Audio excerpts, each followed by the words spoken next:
Well, hello guys, Pokeplayer, and today I'm back for another upload. And today I've got a battle against Jordi Boy, aka Jordi.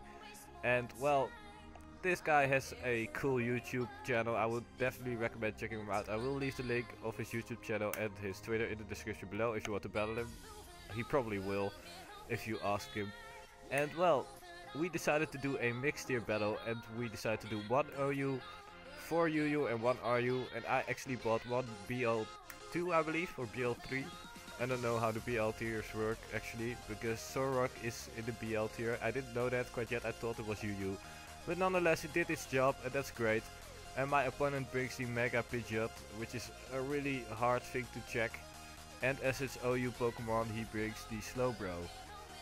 And he actually brought more UU RU Pokemon than he said he would, but that's still cool because I brought 1 BL Pokemon. But let's start the battle right now.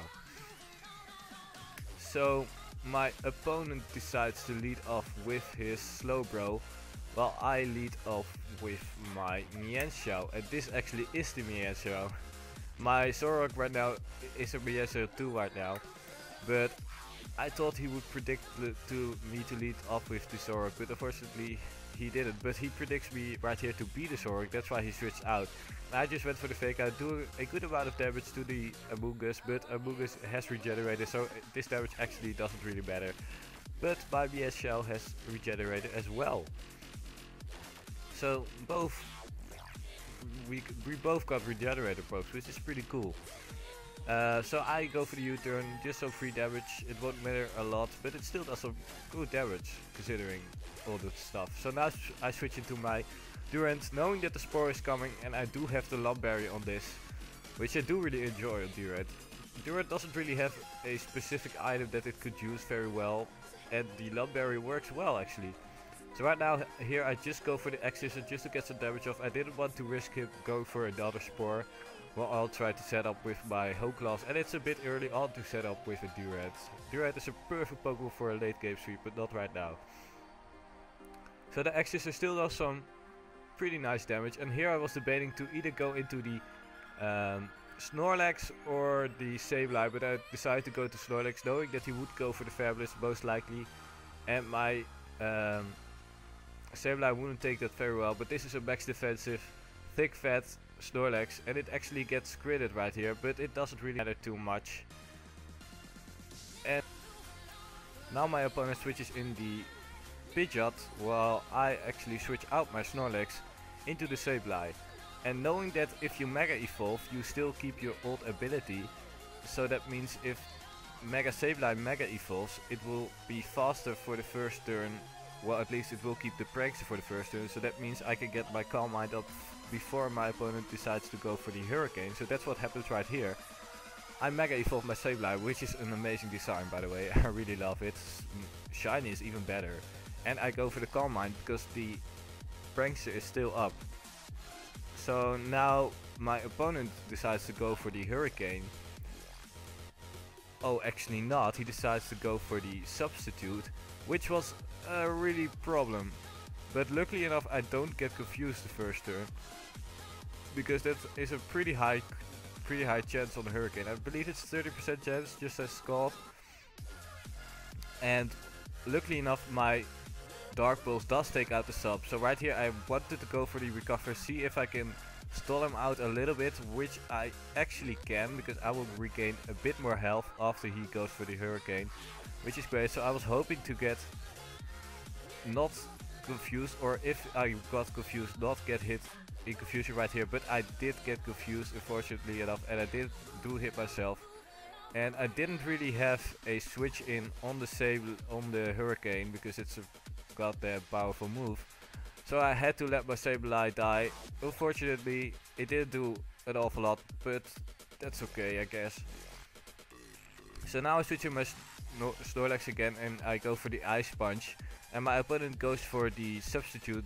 I think he's just scouting what I will go for. But I just go for this Ice Punch, playing it safe. And it will still kill, I guess, from this range. So now my opponent decides to go for the Roost actually, and I think I didn't really predict it, But I just went for the body slam, tried to get the para hex, which was really nice because body slam has a 30% to actually get a para hex, and then I actually got it by first turn. I'm saying too much actually.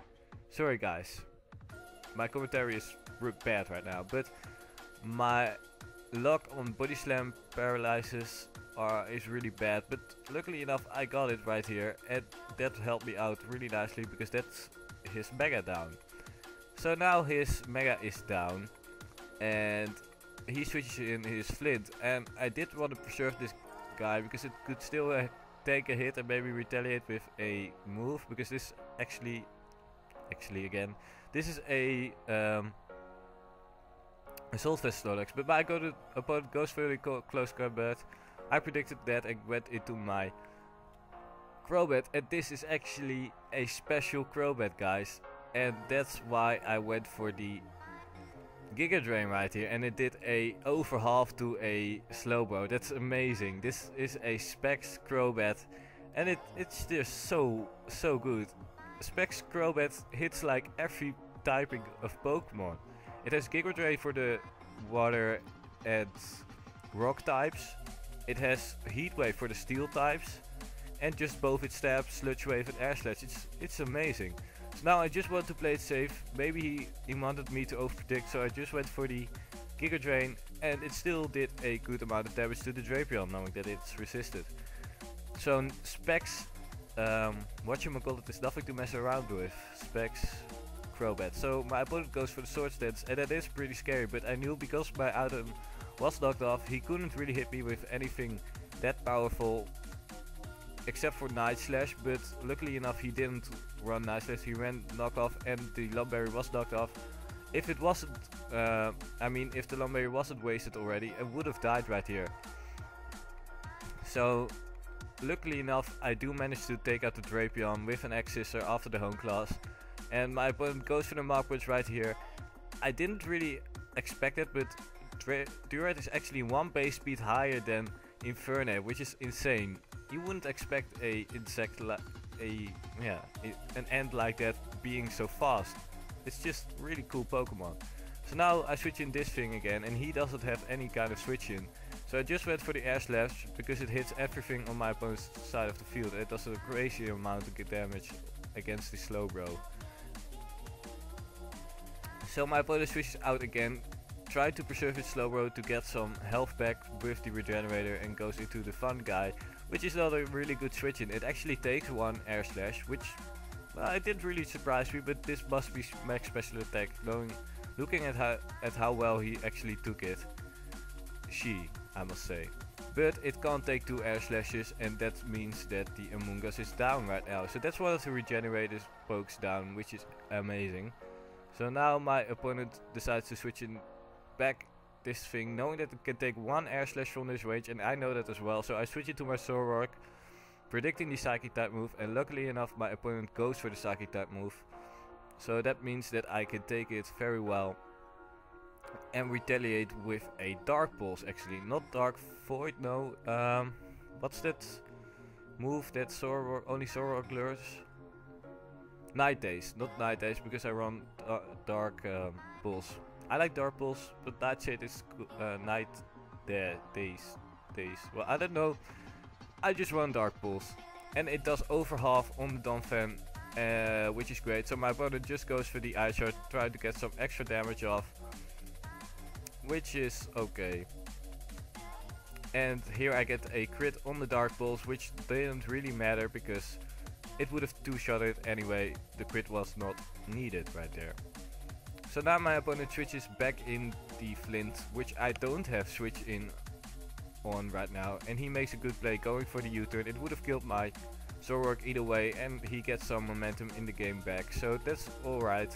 But I switch in my Snorlax just as a Death Fodder, knowing that he would go for the Fire type move, but he goes actually for the U-turn, which still doesn't kill my max defensive Snorlax, which is great. Well, it doesn't really matter, but it still means that I can get some extra damage off on the Slowbro actually, which is great. So that definitely means that my Zoroark can take this thing out. And I actually live 1 Scald and don't get burned, which is pretty lucky. well, it's still 30% chance. So I go for another body slam, don't get the para.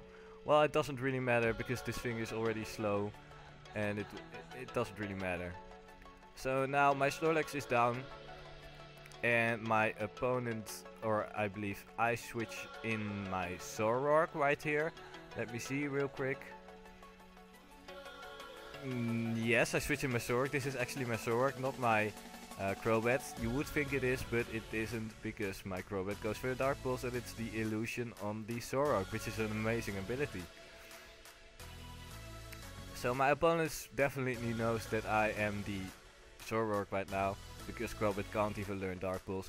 And here I could have gone for the Sucker Punch, but I forgot that I was live for some reason. So it still doesn't really matter in the end. Yeah, it doesn't really matter. So my opponent decides to lock himself into Flare Blitz, because I know he's banded right now, probably banded, because he did a crazy amount of damage. So right here I go into the Mienshao, which you haven't seen quite yet, only in the beginning of the game. And well, looking at the damage, I know the second fake out will kill, so I decide to switch out further off my Crobat, but that's already enough, because the recall from the Flare Blitz is able to take out the Infernip, and that is game. So I hope you guys enjoyed the video. It was a really cool battle against Jordi. Definitely check him out, as I said before. And well, also I want to thank all you guys which came from the almighty and really cool guy Professor No Good, because I just had about 10 new subs from this guy, which is amazing. For me it's really amazing. I'm nearly at the 50 sub mark, so I really want to thank you guys, and I hope you guys have a nice day, and then I will see you guys in my next video. Later.